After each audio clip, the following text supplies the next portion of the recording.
नमस्कार भाऊ, बहुत बहुत स्वागत है आपका। नमस्कार। भाऊ, फाल्ता में रिपोल हुआ। जहांगीर तो तृणमूल कांग्रेस वाला पहले ही मैदान छोड़कर भाग गया था। 86% से ज्यादा मतदान हुआ है। और ये सब कुछ जो हो रहा है, ये अपने आप में बड़ा अप्रत्याशित लगता है। बिल्कुल वही तो ये मैं तो मानता हूँ कि 4 मई को जो नतीजे आए हैं वो कितने गलत नतीजे हैं, इसका सबूत इस काउंटिंग में मिलेगा। अजीब अजीब बोल रहा हूं मैं, तुमको लगेगा ये क्या बोल रहा है। नतीजे तो आ गए, 207 बीजेपी जीत गई है, ममता 100 के नीचे 80 तक आ गई। तो वो गलत गलत का मतलब ये है कि वो जो वोटिंग 23 और 29 अप्रैल को हो गई है उसमें भी थोड़ा बहुत डर था।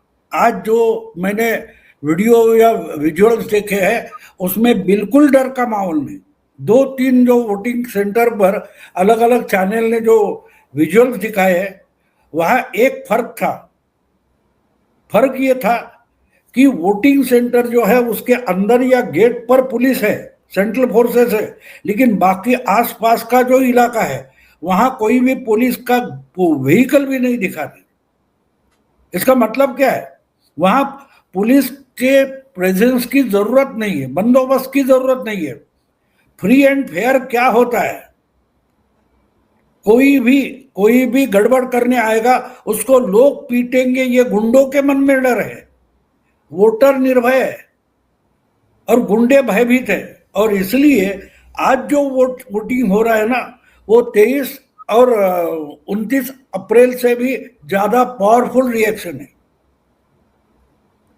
और ये और एक बात मेरे दिमाग में आई, अभी अभी 29 या 23 अप्रैल को हमारे महाराष्ट्र में 2 बाईपोल हो गए, एक राहुरी और दूसरा बारामती, जहां से उप मुख्यमंत्री सुनेत्रा पवार चुनाव लड़ रहे।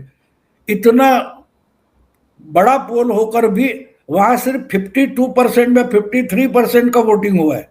यहां में लोग बोल रहे हैं पहली बार यानी जो इंटरव्यू ले रहा है, वो जिसका इंटरव्यू ले उसके चेहरे पर खुशी देखो। अरे एक वोट तो देना है, जाके बटन दबाना है, उसमें कौन सी बड़ी खुशी की बात है।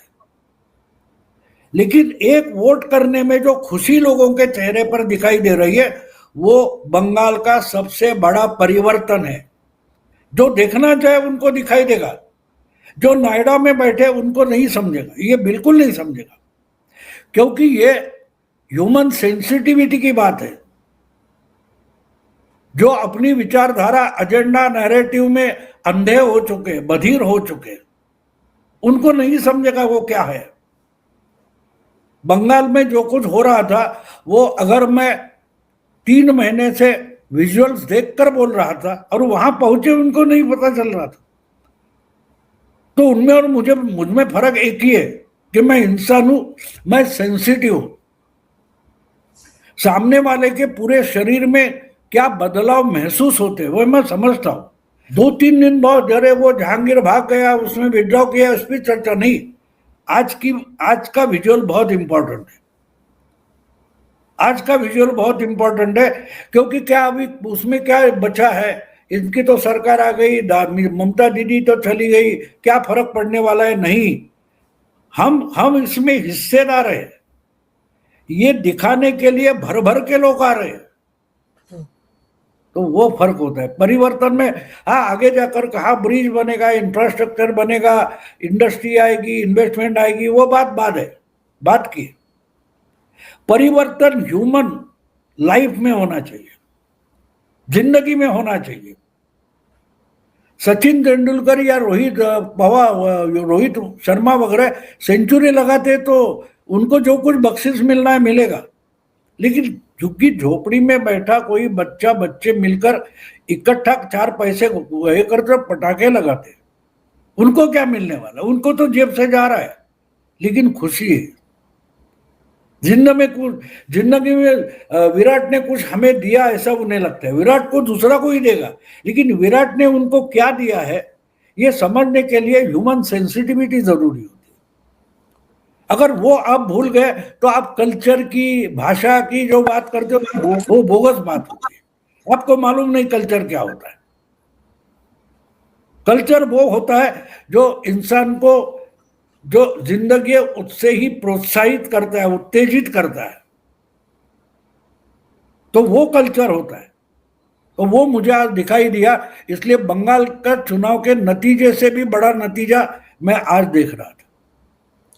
भाव, आपका कहने का मतलब ये है कि अगर ऐसा भयमुक्त वातावरण सच में 23 अप्रैल और 29 अप्रैल को होता तो शायद नतीजे कुछ और होते, 207 पर जाकर बीजेपी नहीं अटकती, ऊपर तक चली जाती। नहीं, वो सीटों के आंकड़ों को मैं इंपॉर्टेंस नहीं देता, मैं इंपॉर्टेंस देता हूं परसेंटेज को। मेरा मेरा एक दूसरा फेज का जो वोटिंग हुआ था वो चल रहा था, उस वक्त मैंने एक स्टेटमेंट किया था, बीजेपी 50% से ज्यादा वोट ला सकती है। लेकिन जब कम आया तो मैं उसको ऐसे आंकता हूं कि तब भी बहुत सारे लोग फेंसिंग कर बैठे थे, ये सब करेंगे और ममता दीदी फिर से आ गई तो फिर से जहांगीर दादागिरी करेगा, तो ये डर बहुत सारे लोगों के 10-15% लोगों के मन में था। इसलिए उन्होंने संभल कर उधर भी वोट दिया है जो उनको देना नहीं था, देना नहीं था। देखो, एक बात होती है, डर जो होता है ना वो मन में होता है, दिखाने की जरूरत नहीं होती। इंसान के जो बिहेवियर में, बर्ताव में हमें दिखाई देता है। आपका पालतू तोता होना, तो आप उसको पिंजड़े से निकालो तो जल्दी से जल्दी वापस पिंजरे में जाना चाहते हैं, उसको उस बंदीवास में सिक्योरिटी लगती है, कंफर्ट जोन लगता है। तो हमारे यहाँ के नैरेटिव या एजेंडा या क्या बोले, इंटेलेक्चुअल लेवल पर कंफर्ट जोन पर रहने वाले हैं ना, वो इंसान नहीं रहे, वो ऐसे पालतू हो गए कि मेरा कुछ जाएगा का, मुझे क्या होगा का। तो अभी भी उनके मन में बहुत सारे हमारे लोग हैं कि उनमें, उनके दिमाग में वापस कांग्रेस आएगी, वापस वामपंथी आएगी, तो अभी भी चिपके हैं। शायद अगले 2029 के चुनाव के बाद आप पूरी पलटी होते दिखाई देगी, पूरा पलटी होते दिखाई देगा आपको, कि आपको भी शक होगा कि अरे 10-15 साल से मैं मोदी की समर्थक हूं, ये था, क्योंकि आपके दिमाग में है ना, ये तो गाली दे रहा था मोदी को और आज आरती उतार रहा है, और इतनी जोर शोर से आरती उतारेगा कि वाराणसी की आरती भी इससे छोटी लगेगी, और आपके मन में शक पैदा हो जाएगा कि मैं मोदी को चाहने वाली थी या ये चाहने वाला था। अब देखो, अचानक तुम एक बात समझो कि अचानक से बंगाल पुलिस इतनी पलटी मारकर क्यों खड़ी हो गई? सरकार बदल गई है, अब उनको दिखाना है कि हम शुभेंदु के, हम बीजेपी के सबसे बड़े लॉयल हैं, इसलिए वो टीएमसी वालों को बिना कारण के भी पीटेंगे। क्यों? उनको अपनी चमड़ी बचानी है, अपनी चमड़ी बचानी है। कल मैं नाम नहीं लूंगा, लेकिन कल एक पॉडकास्ट में सुन रहा था बड़े बड़े नामचीन पत्रकारों का, तो उसमें एक अच्छा है जो मैं नहीं मानूंगा कि बीजेपी के फेवर में है या कांग्रेस के फेवर में, लेकिन बीच में बेफेंस वाला है पत्रकार, नामचीन है। तो उसने एक बढ़िया सवाल उन सब लोगों को पूछा। मैं सत्य हिंदी पर जो प्रोग्राम चल रहा था उसकी बात कर रहा हूं। तो उसने एक बढ़िया, 2-3 दिन पुरानी बात है, उसने एक बढ़िया सवाल सबको पूछा कि सबने ये मान लिया था ऐसा होगा वैसा होगा, सबने मत बोलो, हमने बोलो। हम जो ये चर्चा करते ना वो हम सब, बाकी सब नहीं। 90% जनता इसमें नहीं थी, उनको मालूम था क्या हो रहा है, वो क्या कर रहे, हम सब भ्रम में थे। मुझे एक बात बताइए, उसने कहा कि 4 मई के बाद के जो घटनाएं हैं, आज हम 6-8 दिन के बाद बोल रहे, एक भी 4 मई के बाद की घटना नहीं है। आप सब रेफरेंस दे रहे, ममता की 5 गलतियां हो गई, इसकी 8 गलतियां हो गई, इसमें गड़बड़ ये हो गई, ये सब 4 मई के पहले क्या। तो गड़बड़ हो रही है वो आप में से किसी ने 4 मई के पहले क्यों नहीं बोला था? सब डरते थे। 4 मई के पहले घटना तो 4 महीने के पहले की है। अगर आज वो गलती मान रहे हो और ममता नहीं समझी बोले तो आप भी नहीं समझ रहे, ये सच कबूल करो। मुझे उसका वो आर्गुमेंट बहुत पसंद है कि 4 मई के आंकड़े बदलने के बाद तो मैं मुझे कल दिमाग में एक अजीब बात आ गई कि गिरगिट जो है वो मौसम के तरीके से प्रकृति बदलती है तो रंग बदलता है। एक गिरगिट की नई प्रजाति मिल गई है, वो नोएडा में रहती है, मीडिया में रहती है और आंकड़े बदलने से कलर बदलती है। ये नई गिरगिट की प्रजाति है जो आंकड़े बदलते रंग बदल लेती है। तो ये ऐसे लोग हैं, उनकी बात छोड़ दो, क्योंकि ये अपने भ्रमजाल में फंसे हैं। सामने जो सच है वो देख नहीं पाते, तो उनका वो चलता रहेगा, कोई बड़ी बात नहीं है। हमारे मराठी में एक बहुत पुराना, स्कूल में थे उस वक्त का एक गाना है, फिल्म बहुत बड़ी चल रही थी, उस फिल्म का गाना था। तो उस गाने में एक अंतरा था, उम्बरातले कीड़े मकोड़े उम्बरी करी थी लीला, यानी औदुंबर का जो पेड़ होता है उसके जो फल होते हैं, तो जो उसका फ्लावरिंग होता है उस समय कोई कीटक आकर उसमें अंडे डाल देता है, और जब वो पकता है, अंजीर जैसा पकता है, तो जब खोलोगे तो उसके अंदर से कीड़े उड़कर मक्खियां जैसे कीड़े निकल आते हैं। तो उन्होंने लिखा था कि जब तक वो फटता नहीं तब तक अंदर के जो कीटक होते हैं उनको लगता है कि बस यही तो दुनिया है।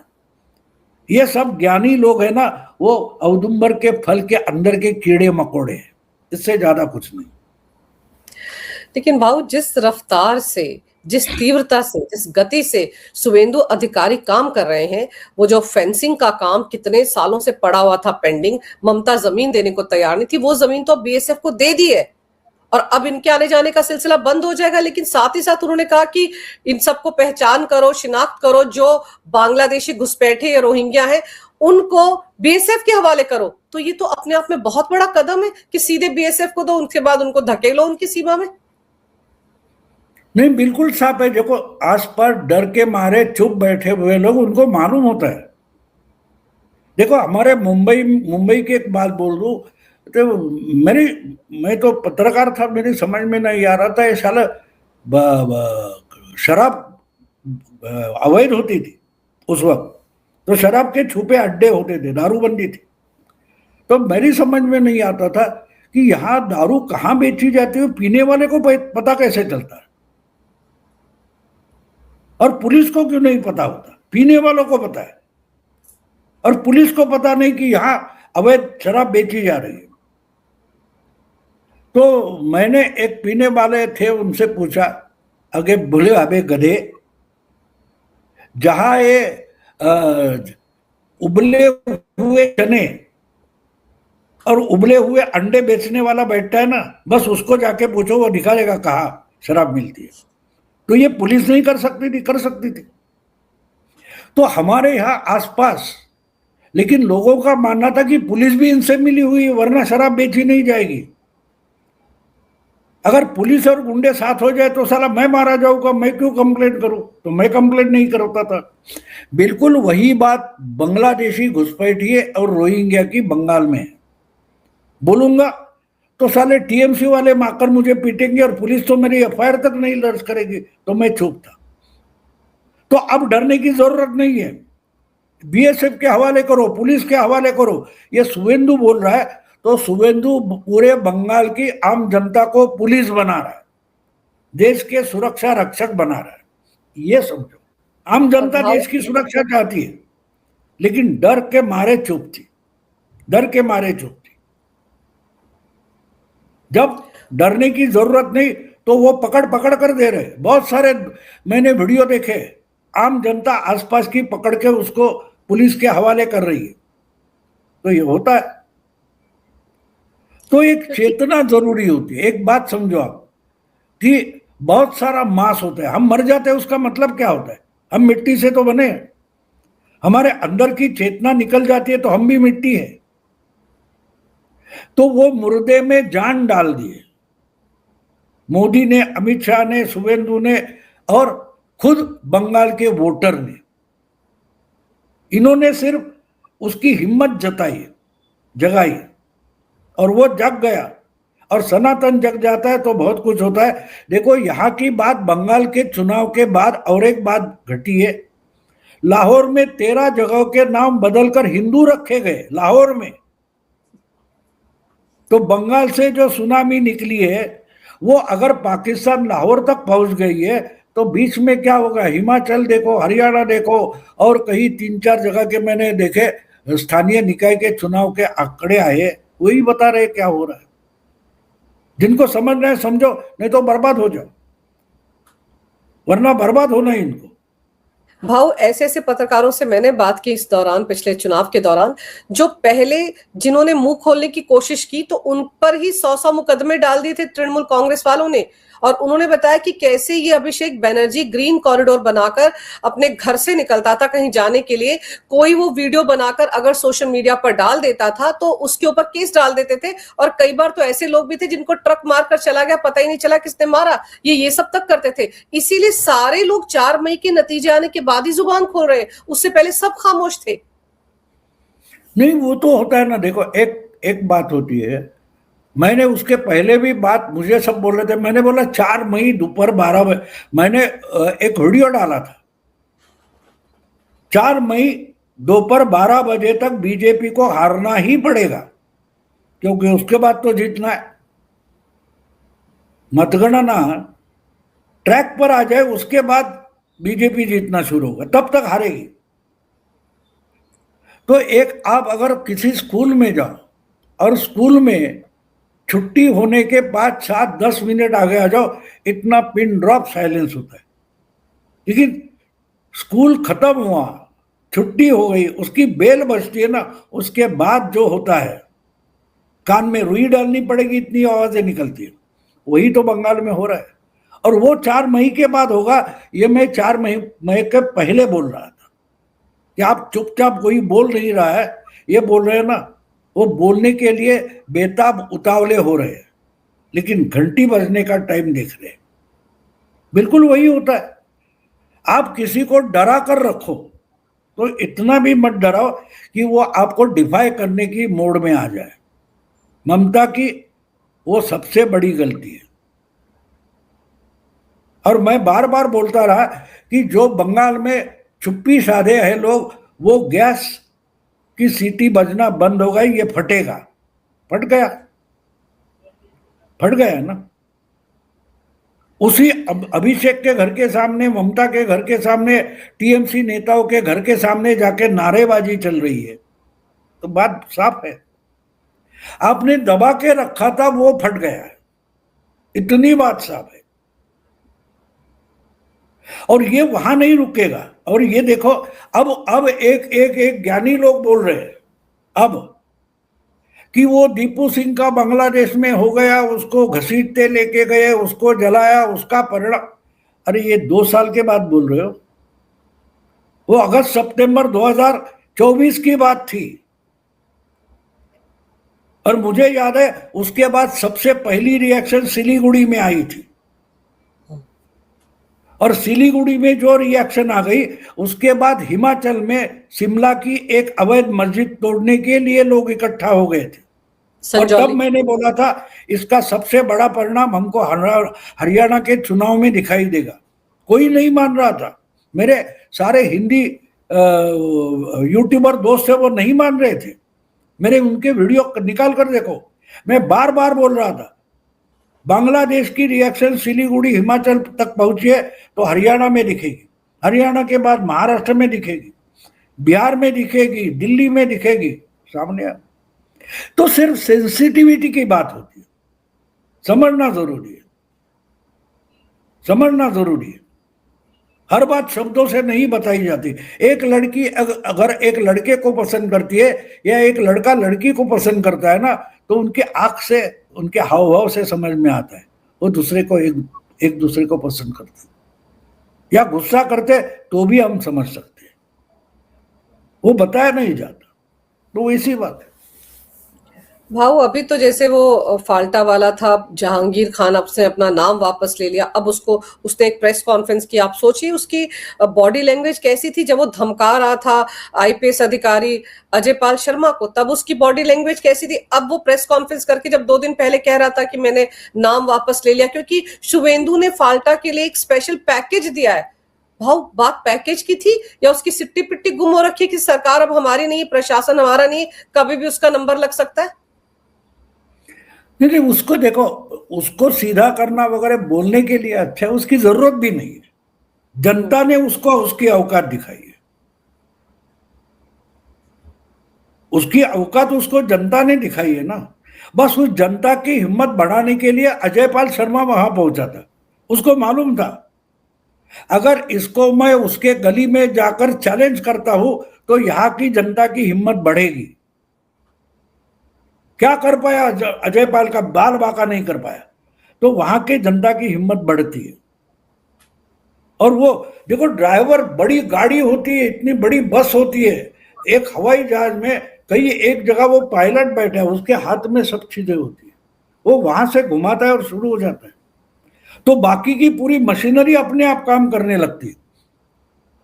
अगर वो पायलट की जगह बैठने वाला, ड्राइवर की जगह बैठने वाला अगर उतना कुशल नहीं होता तो वो मशीनरी चलेगी नहीं। तो अजय पाल शर्मा जानता था, अमित शाह जानते थे क्या करना है, और उन्होंने वो किया। बाकी की मशीनरी ऑटोमेटिक काम करने लगी, उनको समझाने की जरूरत नहीं थी, उनके मन में गुस्सा था। इसलिए मैं बार बार वो धुरंधर का जो डायलॉग है, घायल हूं इसलिए घातक हूं, वो घायल थे, सालों से घायल थे। और जब सालों से लोग घायल होते हैं तो कितने बड़े घातक होते हैं, इसका हमें, वो फिल्मी डायलॉग नहीं है, जिंदगी की सच्चाई होती है, वो समझना जरूरी होता है। भाऊ, अभिषेक बैनर्जी को देखो, वो भी प्रोटेक्शन के लिए कलकत्ता हाईकोर्ट गया था, वहां से उसकी गिरफ्तारी पर फिलहाल रोक है। लेकिन उसका भी 4 मई से पहले का एक ऑडियो, एक भाषण देते हुए वीडियो वायरल हो रहा है भाऊ, जिसमें वो कह रहा है कि 4 मई को नतीजे आने के बाद कईयों को हार्ट अटैक आएगा, और मुझसे जहांगीर खान ने कहा है कि हमें यहाँ पर एक बिजली से चलने वाला शवदागृह बनाना चाहिए ताकि उन लोगों का जल्द से जल्द आसानी से अंतिम संस्कार किया जा सके। वो इस तरह की बातें कर रहे हैं, वो वीडियो वायरल है भाऊ। और आज की तारीख में वो बचता फिर रहा है, अदालतों के चक्कर काट रहा है कि उसको गिरफ्तार। ये तो हेट स्पीच के दायरे में हुआ ना भाऊ। कितनी बड़ी धमकी उसने वहां के हिंदुओं को दी थी। भाई, संस्कार तो हिंदुओं का होगा ना इलेक्ट्रिक, उसमें मुसलमानों का तो नहीं होगा। नहीं, वो ठीक है। देखो, एक उत्तेजना क्रिएट, देखो चूहा भी शराब पीता है ना तो बोलता है कहा है साली बिल्ली। शराब उतर जाती है तब चूहा कहाँ है पूछना पड़ता है। तो ये होता है, ये जिंदगी के हमारे अनुभव है, उसमें कोई बड़ी बात नहीं। उसने वो कहा, कोई बड़ी बात नहीं है, वो तो होता रहता है। लेकिन वही सोचकर आगे चलना पड़ता है। पिछली बार जब 200 बार बोल के मार खाई था, तो उसके बाद 5 साल बीजेपी ने, ममता दीदी किस ढंग से चुनाव जीतती है, कहाँ चालाकी होती है, 5 साल स्टडी किया है। लोग क्यों डरते हैं, उसका स्टडी किया। वो पूरा स्टडी करने में 5 साल लगे, उसके बाद ये चुनाव हुआ है। और राष्ट्रपति शासन ना लगाते हुए लोगों को निर्भय बनाकर कैसे कर सकते हैं, ये पूरा प्लान बनने में 4-5 साल लगे, मजाक नहीं है। एक एक बूथ का स्टडी किया है। तो वो भी बोल सकते थे अरे 5 साल पुरानी बात है, अब मैं आपको सीधा कर दूंगा। ये ममता बोलना बात अलग होती है, आपके हाथ में क्या होता है। वैसे तो मैं मजाक में हमेशा बोलता हूं कि अरे मुझे ही हेमा मालिनी से शादी करनी थी, ये बीच में धर्मेंद्र आ गया। तो अब हेमा मालिनी का है, उसकी सेलिब्रिटी स्टेटस क्या है, भाऊ तोरसेकर एक ऑर्डिनरी पत्रकार है, लेकिन बोलने में क्या जाता है, वचने किम दरिद्रता, ये बोल सकते हैं। तो वो, तो इसीलिए संभाल कर बोलना चाहिए कि भाई आगे चलकर आपके, अभी आप बोल रहे हो वायरल हो रहा है, क्यों वायरल हो रहा है, उसकी मजाक उड़ाने के लिए। तुम्हारे ही शब्दों से तुम्हारा ही मजाक उड़ाया जा रहा है। तो ये पहले सोचना पड़ता है कि भाई ऐसे में नहीं। एक कोई था, उसका भी एक वीडियो देखा, कोई लड़का था 20-25 साल का, वो बोलता था अरे बीजेपी अगर जीत गई तो मैं कलकत्ता नंगा होकर घूमूंगा। लोगों ने उसको ढूंढ कर निकाला और उसका तमाशा बना दिया। तो बोलने में आवेश, शराब जैसे होती है ना, नशा होती है, वैसे ही इस बातों की भी नशा होती है। सत्ता की नशा होती है, अधिकार की नशा होती है।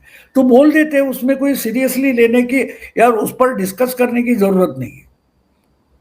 और दूसरी तरफ देखो कि चुनाव जीतने के बाद 9 तारीख को सरकार आ गई, 10 मई से लेकर आज हम बोल रहे हैं, आज कुछ 20-21 मई है, 22 पिछले 11 दिन से आपने कहीं मोदी, शाह, नड्डा हो या नवीन नितिन हो या और कोई बंसल वगैरह हो, इन्होंने किसी ने बंगाल शब्द तक नहीं बोला है।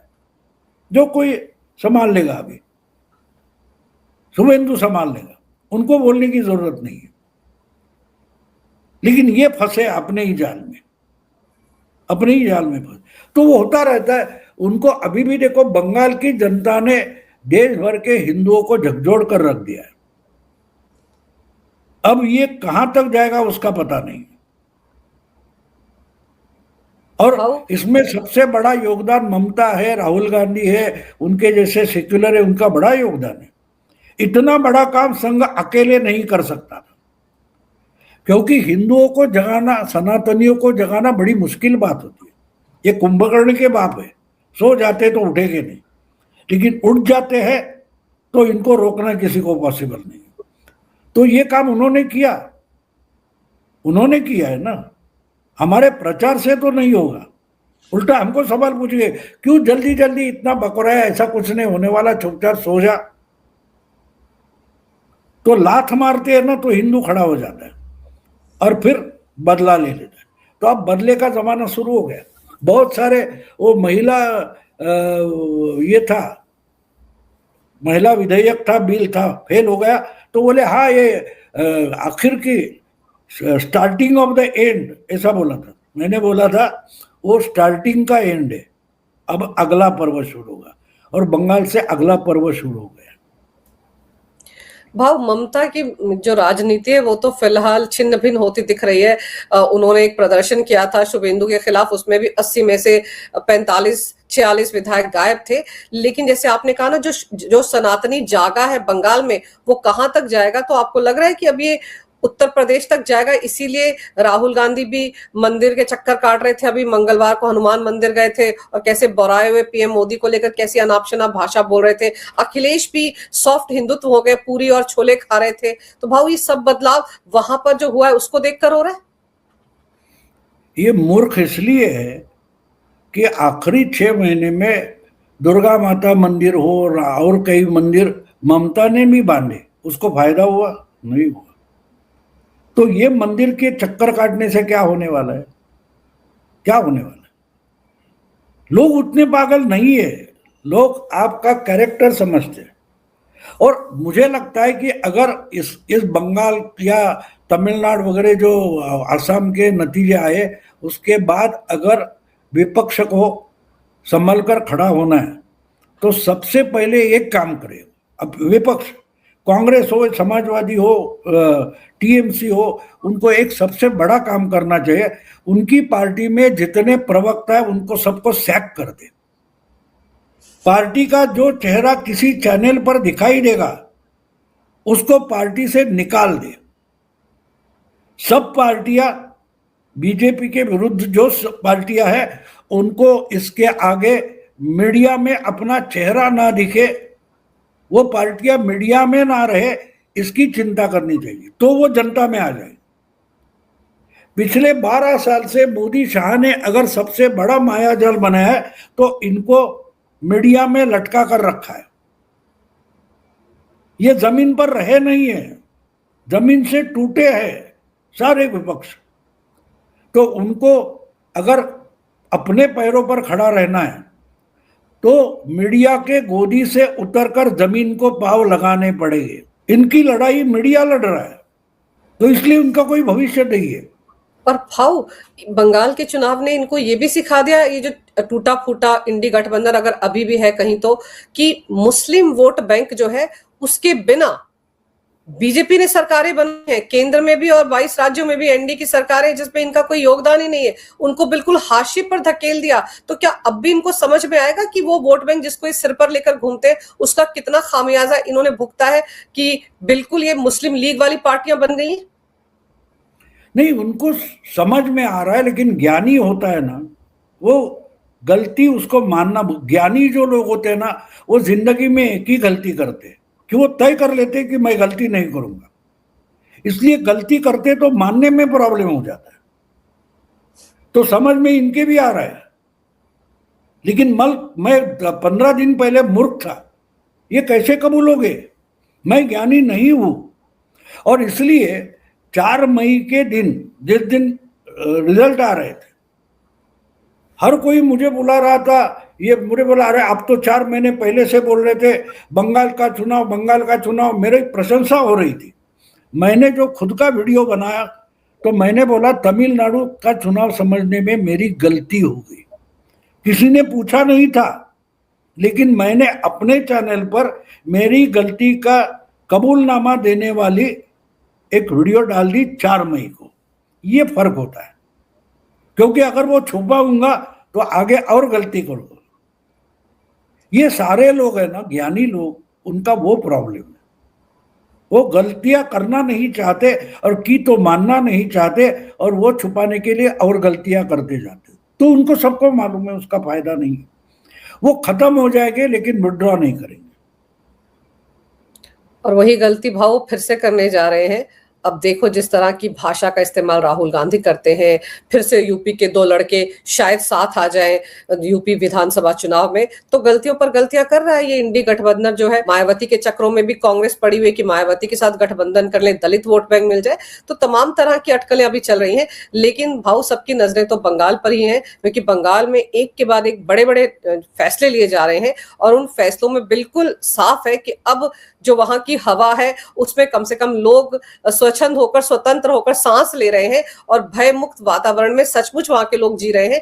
जो वीडियो सामने आते हैं भाव, उसमें साफ पता चलता है, जब वो ये कहते हैं कि देश तो 1947 में आजाद हुआ लेकिन हम अब आजाद हुए, तो समझ में आता है कि ममता ने वहां पर किस तरह का तानाशाही मचा रखी थी, और उसका खामियाजा वो और उनका भतीजा भुगतेंगे। भाव, आपने समय निकाला, इस विषय पर बहुत अहम जानकारी मेरे दर्शकों को दी, आपका बहुत बहुत धन्यवाद। नमस्कार।